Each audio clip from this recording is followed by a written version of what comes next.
Good morning, everybody. Appreciate you all being here. Can I see the hands of our folks who are on our immigration team, please? Bridget, Christina, thank you. And for all of you who want to join us, we've got a very exciting and interesting agenda and schedule. I was over there and spent most of the morning trying to distill down our white paper and our speaking points into what was 3 minutes. And you should know that our white paper was the result of many hours of research, and our speaking points are the result of many hours of interviews with our stakeholders and with subject matter experts. And then I saw AJ's fingers, like he just said that he did this to me as I walked into the room. And so what I'm going to encourage all of you to do is just look at Julian's Twitter feed with War with Dan Patrick, and that's it. That's our position. The message that we bring to DC is that we are aware of the immigration issue, of the immigration problem. The rubber meets the road on immigration in San Antonio in every way. We have a human crisis and we've got a business crisis, and we do see a solution. A common sense solution is so long as people sit down and talk about it like adults. We object to a piecemeal approach in the immigration the resolution to the immigration problem.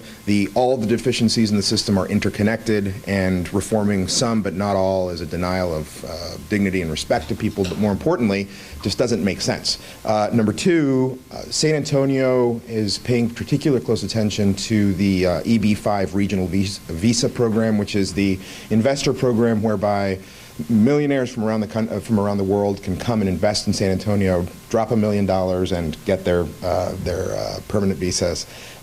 We're asking that for BRAC bases, like the Port of San Antonio and Brook City base, that be brought down to the $500,000 level.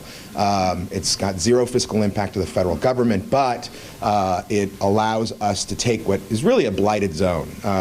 Suddenly the federal government switches the lights off, and then poof, all the federal government jobs are gone.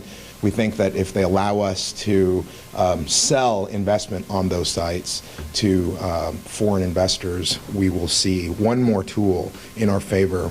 The other thing is work visas. We want to improve the process for obtaining those work visas. We want to promote circularity so that foreign workers can go back home and visit their families and invest in both economies and feel secure as they cross back and forth along the border.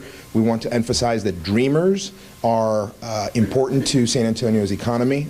There are a tremendous number of kids that we educate who would be excellent employees and excellent workers and contributors and leaders to our community, but they're in the shadows and they're constantly afraid of being discovered. We are going to push for a pathway to legal status, whether that's citizenship or something else that's legal, but it's got to be, the underlying principle has got to be dignity and respect.